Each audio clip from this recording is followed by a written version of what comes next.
एक जमाने से कहानी है।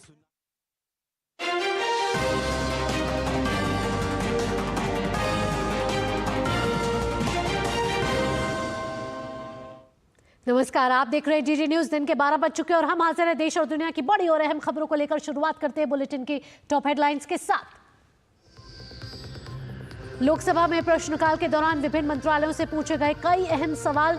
राज्यसभा में विपक्ष का हंगामा जारी। दोनों सदनों में आज अहम विधायी कार्य सूचीबद्ध।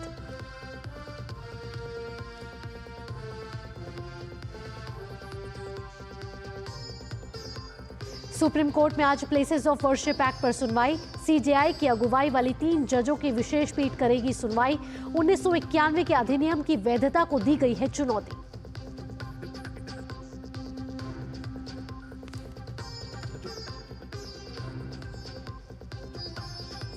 आतंकवाद से जुड़े मामले में जम्मू कश्मीर में कई ठिकानों पर एनआईए की छापेमारी। असम, महाराष्ट्र, उत्तर प्रदेश और गुजरात में भी तलाशी अभियान जारी।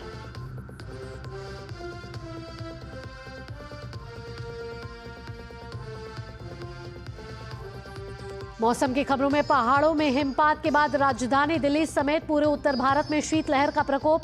वहीं तमिलनाडु में भारी बारिश के चलते स्कूल बंद।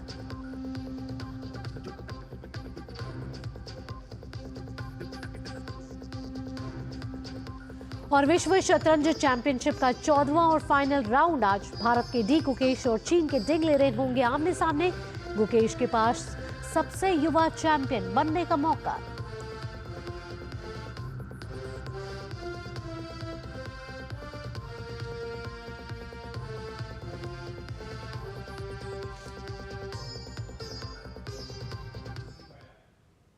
बुलेटिन की शुरुआत संसद के शीतकालीन सत्र से जुड़ी हुई खबरों से जुड़ी हुई।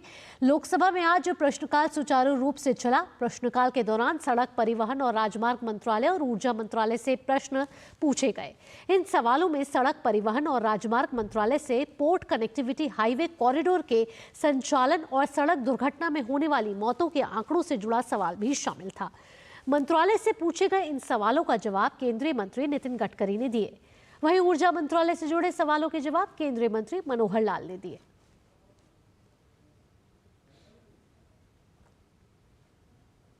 बात अब उच्च सदन की कर लेते हैं। राज्यसभा की कार्रवाई आज फिर विपक्ष के हंगामे के चलते 2 बजे तक के लिए स्थगित हो गई है। नेता सदन जेपी नड्डा ने विपक्ष के व्यवहार की निंदा करते हुए विपक्ष के विरुद्ध निंदा प्रस्ताव लाने की बात कही। उन्होंने कहा कि विपक्ष ने संवैधानिक पद और चेयर को डिमीन करने की कोशिश की है। उन्होंने आज फिर कांग्रेस से पूछा कि सोनिया गांधी और जॉर्ज सोरोस के बीच क्या संबंध है। उन्होंने कहा कि विपक्ष ने संवैधानिक पद और चेयर को नीचा दिखाया। देश जानना चाहता है कि इस हाउस की वरिष्ठतम नेता कांग्रेस पार्टी की, उनका क्या संबंध है, सोनिया जी का क्या संबंध है सोरोस से। जो सोरोस इस देश को डिस्टेबलाइज करने के लिए बिलियंस ऑफ डॉलर्स डोनेशन के रूप में देता है और उसकी आवाज कठपुतली बन करके यहाँ कांग्रेस पार्टी उठाती है और देश को डिस्टेबलाइज करती है। ऐसी स्थिति में यह भर्त्सना करने के योग्य है। इसकी जितनी भी भर्त्सना की जाए वो कम है और जो देश को भटकाने का प्रयास है देश माफ नहीं करेगा सभापति जी। और इस तरीके से संवैधानिक पदों को की गरिमा को ठेस पहुंचाने का जो प्रयास है उसकी भारतीय जनता पार्टी और ये हाउस इसकी निंदा करती है। हमारे साथ जुड़ गए हमारे संवाददाता ऋषि कुमार। इस समय ऋषि से ताज़ा अपडेट ले लेते हैं। ऋषि, बात अगर उच्च सदन की जाए तो एक बार फिर विपक्ष का हंगामा कहीं ना कहीं देखने को मिला। 2 बजे तक के लिए कार्रवाई स्थगित कर दी गई है, लेकिन हम देख रहे हैं कि अदानी सोरोस का मामले पर पक्ष विपक्ष दोनों एक दूसरे पर वार पलटवार कर रहे हैं। ऐसे में सदन की कार्रवाई बार बार बाधित हो रही है और हमने नेता सदन को भी सुना, जेपी नड्डा को, जो कह रहे हैं कि संवैधानिक पद पर आसीन राज्यसभा के सभापति जगदीप धनखड़ की चेयर की निंदा की गई है। उन्होंने कहा कि आईएनसी के हैंडल पर उन्हें चेयर लीडर जो है वो कहा गया है वो राज्यसभा के सभापति है। प्रजातांत्रिक मूल्यों का उल्लंघन किया जा रहा है। बार बार सत्ता पक्ष कह रहा है कि हम हर मुद्दे पर चर्चा के लिए यहाँ बैठे हुए हैं, आप चर्चा के लिए आए तो सही, लेकिन बार बार व्यवधान किया जा रहा है।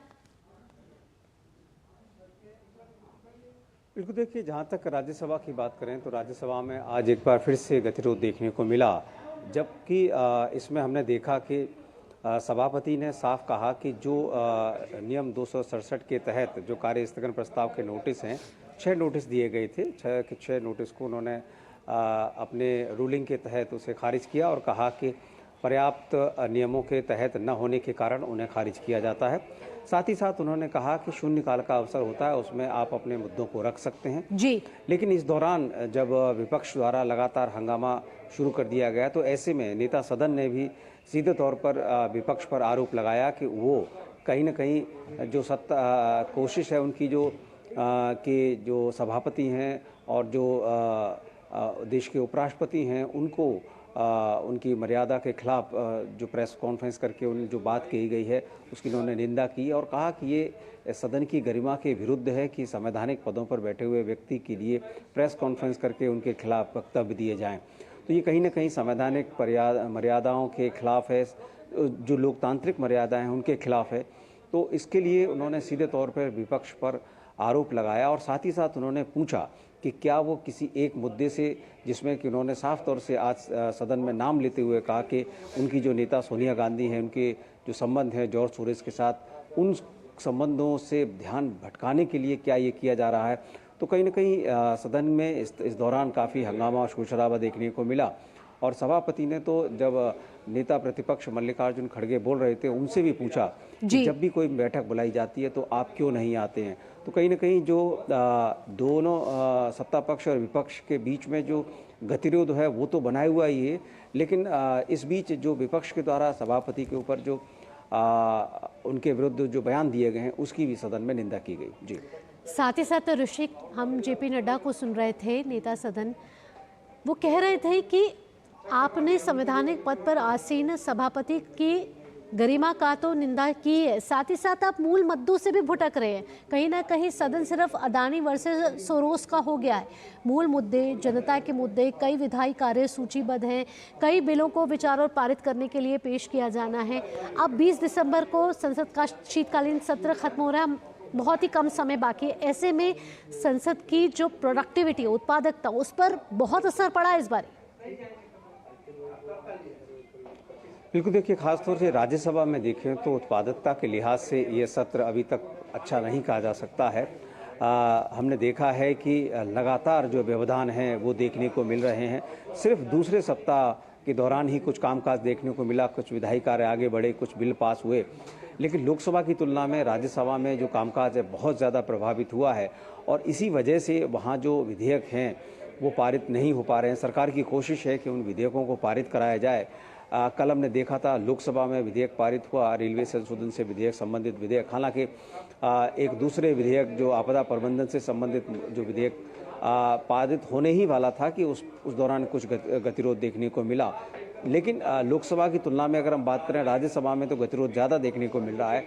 ये कहीं ना कहीं विपक्ष के, मुझे लगता है, एक रणनीति का हिस्सा है और उन्होंने जिस तरीके से सभापति के खिलाफ अविश्वास प्रस्ताव लाया है या वो जो बात को आगे रख रहे हैं कि वो उनको बोलने नहीं दे रहे, इन सब चीज़ों को लेकर वो एक रणनीति के तहत राज्यसभा में गतिरोध को आगे बढ़ा रहा है। जबकि हम देखें तो लोकसभा में आज प्रश्नकाल भी चला, जिसमें कि प्रश्नकाल के दौरान जो सड़क दुर्घटनाओं से संबंधित प्रश्न के जवाब में केंद्रीय मंत्री नितिन गडकरी ने साफ कहा कि हाल ही में जो घटनाएं हुई हैं और अब तक जो आंकड़े बताते हैं कि सड़क दुर्घटनाओं में जो लोग मारे गए, उसके लिए सरकार बेहद गंभीर है और इस संबंध में तमाम नियम बनाए जा रहे हैं। साथ ही साथ जो डिज़ाइनिंग है सड़कों की या फिर इसमें जो वाहन हैं उसमें क्या क्या सुरक्षा के मानकों को रखा जाए, इन सब के लिए भी लगातार मॉनिटरिंग की जा रही है और इसमें दिशा निर्देश कंपनियों को दिए जा रहे हैं ताकि सड़क दुर्घटनाएं कम हो। और इसमें लोकसभा अध्यक्ष ने भी कहा कि ये बेहद चिंता का विषय है और इन सब चीज़ों पर हम सबको बेहद संवेदनशील तरीके से सोचना चाहिए और साथ ही साथ इसमें जो जनता है उसको भी जागरूक होना चाहिए कि वो सड़क नियमों का पालन करे। जी, जी, साथ ही साथ आपसे ये भी पूछना चाहेंगे ऋषि, एक तो ये कि अब 2 बजे के बाद कार्रवाई किस तरीके से आगे बढ़ेगी। ऐसे में एक और सवाल ये है कि अविश्वास प्रस्ताव की जिस तरीके से बात लगातार चल रही है, अगर नंबर गेम के हिसाब से देखें तो विपक्ष को ये मालूम है कि अगर अविश्वास प्रस्ताव लाया गया और देश के इतिहास में ऐसे पहली बार हो रहा है तो औंधे मुंह गिरेगा ये अविश्वास प्रस्ताव, क्योंकि नंबर गेम सत्ता पक्ष के साथ है। ऐसे में अब आगे की कार्रवाई की बात कर लेते हैं कि 2 बजे की कार्रवाई आगे जब बढ़ेगी तो किन किन मुद्दों के साथ आगे बढ़ सकती है? क्या विपक्ष लगातार हंगामे के स्ट्रैटेजी के साथ ही आगे बढ़ेगा या विधायी कार्य आगे बढ़ सकते हैं?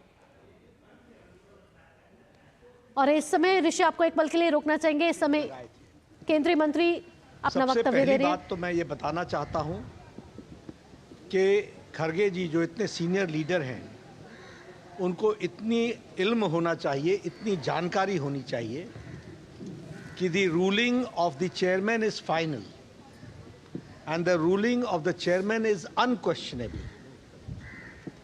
और वह भी हाउस के अंदर नहीं, हाउस के बाहर इस तरीके का आरोप लगाना यह बहुत ही निंदा योग्य है।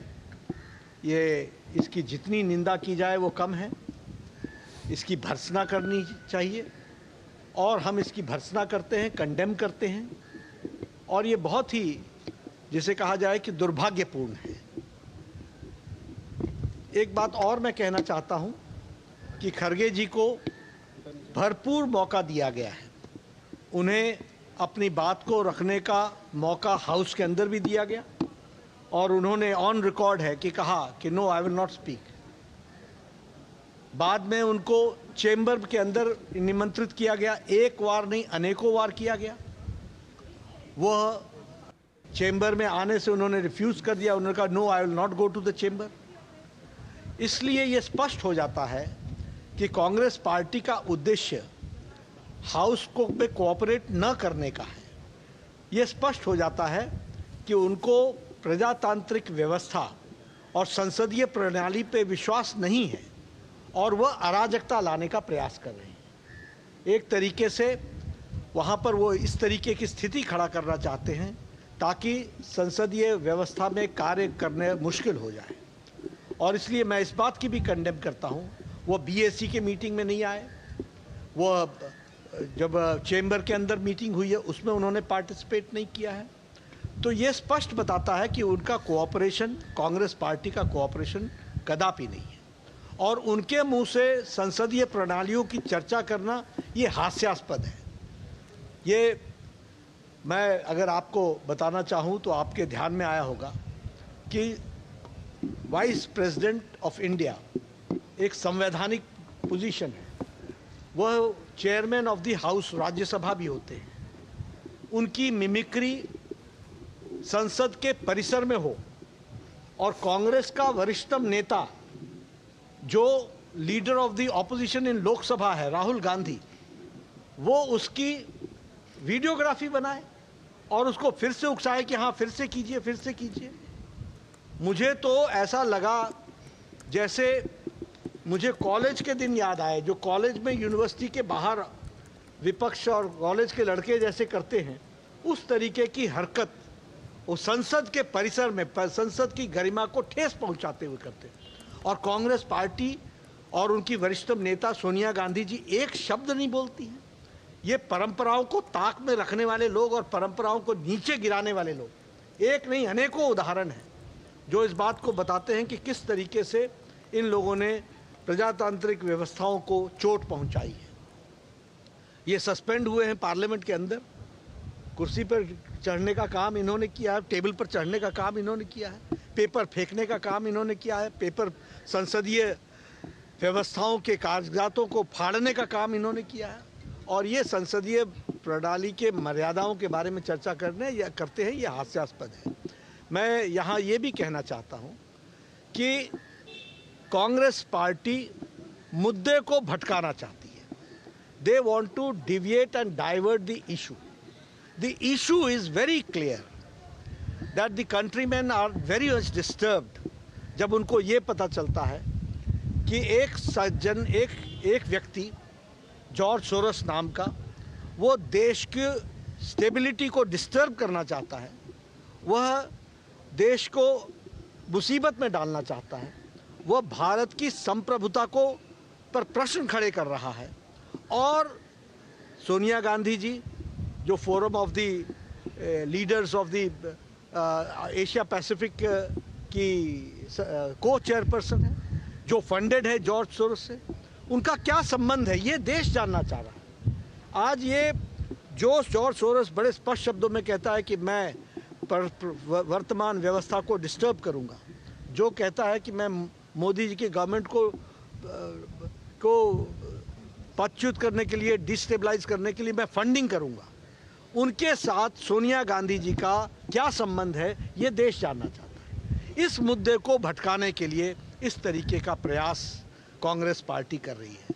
हम इसका पुरजोर भर्त्सना करते हैं, निंदा करते हैं और इस तरीके की व्यवस्था को हम जनता के बीच में भी ले जाएंगे और उनको बताएंगे कि किस तरीके से कांग्रेस पार्टी का गैर जिम्मेदाराना रवैया रहा है। So what is the way forward? So what is the way forward? Way forward, everybody will have to think accordingly. What I am saying that has to be addressed and taken care. And it depends upon the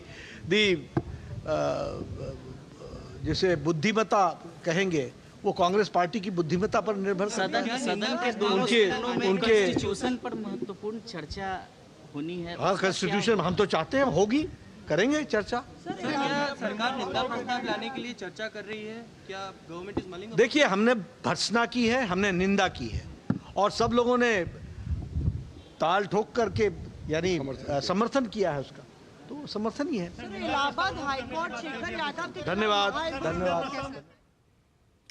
Rajya Sabha के नेता सदन JP Nadda को आप सुन रहे थे, जो वो कह रहे थे वो कांग्रेस पर लगातार निशाना साध रहे थे। उन्होंने कहा कि हम विपक्ष के व्यवहार की निंदा करते हैं और साथ ही साथ उन्होंने कहा कि विपक्ष ने संसद की गरिमा को ठेस पहुंचाई है, साथ ही साथ प्रजातांत्रिक व्यवस्थाओं पर। और आइए इस समय सांसद निशिकांत दुबे अपनी प्रतिक्रिया दे रहे हैं, आइए सीधा सुन लेते हैं। मेरा चौथा पांचवा प्रश्न है सर कि भारत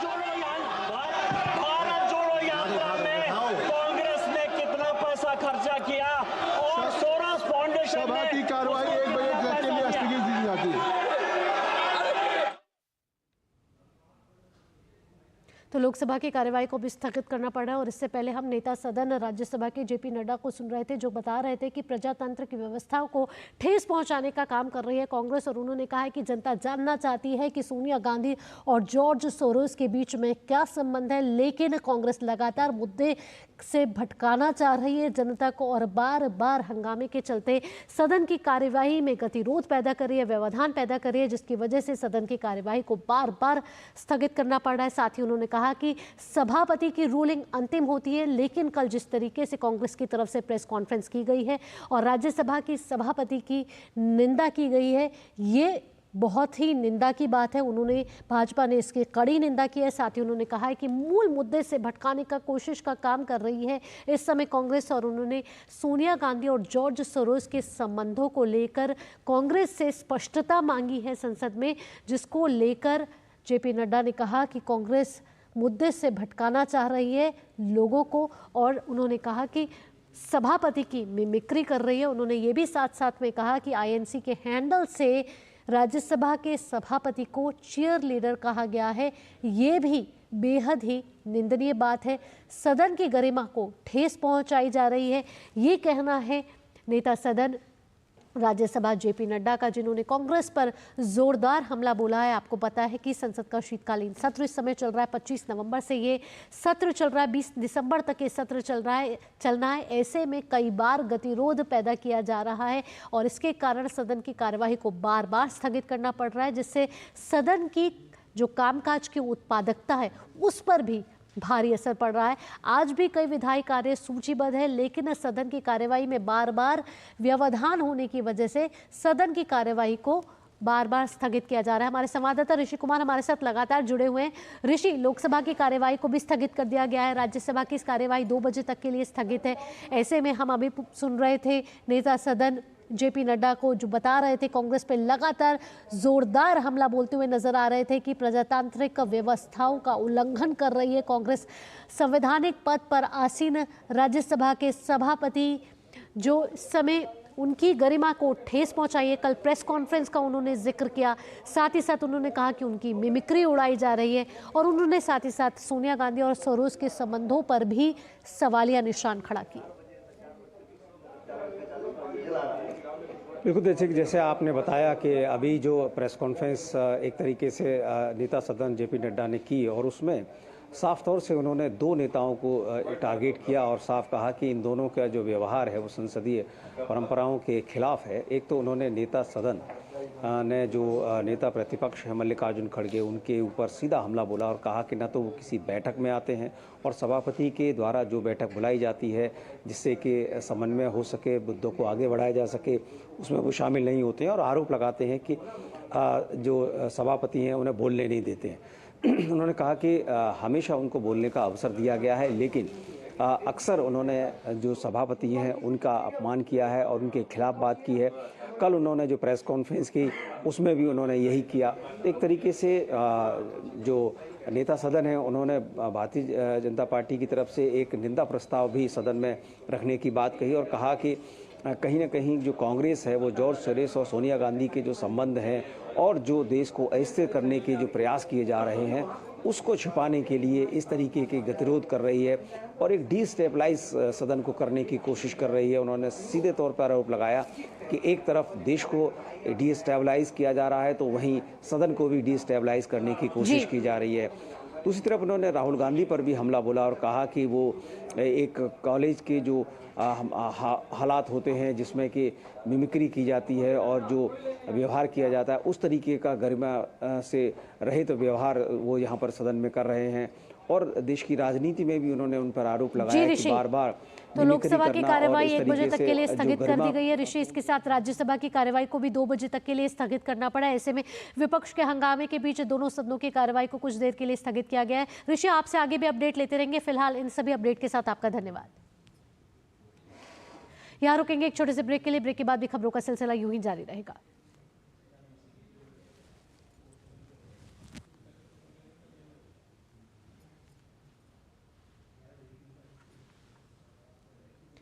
और ब्रेक के बाद आपका स्वागत है। आइए अब बात कर लेते हैं महाकुंभ 2025 की। अगले साल फरवरी में प्रयागराज में महाकुंभ शुरू होने वाला है। इसकी जानकारी देते हुए केंद्रीय संस्कृति मंत्री गजेंद्र सिंह शेखावत ने कहा कि सरकार ने महाकुंभ की तैयारियां पूरी कर ली हैं। कुंभ में देश के प्रसिद्ध कलाकार अपने अपने कार्यक्रम की प्रस्तुति भी देंगे। कार्यक्रमों के माध्यम से देश की संस्कृति की झलक प्रयागराज में देखने को मिलेगी। कुंभ के पहला परिक्षेत्र में लगभग 10 से ज्यादा ऐसी जगह चिन्हित करके और संस्कृति मंत्रालय को देने का ऐसा निर्णय किया है जहां हम भारत की सांस्कृतिक वैभव को दिखाने के लिए दिन भर कुछ न कुछ प्रोग्राम अलग अलग तरह से बदल करके पूरे कुंभ में इस तरह के डिपिक्ट कर सके। तो आने वाले समय में कुंभ जो है उसमें भारत के ऐसे ख्यातनाम सारे कलाकार विभिन्न विधाओं के, जिसमें SNA अवार्डीज भी हैं, पद्मा अवार्डीज भी हैं, जिसमें NSD के प्रोडक्शंस भी हैं, हमारी जो जोनल कल्चरल सेंटर्स हैं उनके ऐसे अवार्डेड कलाकार जो हैं वहां रह करके 15 दिन तक अपनी विधाओं का प्रदर्शन वहां करने वाले हैं। साथ ही केंद्रीय संस्कृति मंत्री ने कहा कि प्रधानमंत्री मोदी के नेतृत्व में उनके व्यक्तिगत प्रयासों के चलते अब तक 345 ऐसे धरोहर हैं जो भारत में वापस लौट चुके हैं। संविधान में जो भारत की सांस्कृतिक वैभव को दिखाने के लिए जो कलाकृतियों को उकेरा गया था मूल प्रति में, उसको लेकर के एक पुस्तक भी हमने अभी रिलीज की है। उसको लेकर के भी आने वाले समय में हम कुछ कार्यक्रम जो है इस दिशा में आयोजित करने वाले हैं। भारत की धरोहर जो गुलामी के कालखंड में और उसके बाद में चोरी छुपे भारत से बाहर ले जाई गई, आजादी से लेकर के क्योंकि सरकारों का विरासत के प्रति सम्मान नहीं था, इसके चलते हुए केवल 13 ऐसी एंटिक्विटीज थी हमारी जो आजादी के बाद में भारत में वापस लौटी थी। लेकिन सम्मानीय प्रधानमंत्री जी के नेतृत्व में विरासत का सम्मान करने वाली सरकार और प्रधानमंत्री जी के व्यक्तिगत प्रयासों के चलते हुए अब तक 345 ऐसी धरोहरें भारत में वापस लौटी हैं। इसी के साथ इस बुलेटिन में इतना ही। देश और दुनिया की बाकी खबरों के लिए आप देखते रहिए DD न्यूज। मुझे दीजिए अनुमति। नमस्कार।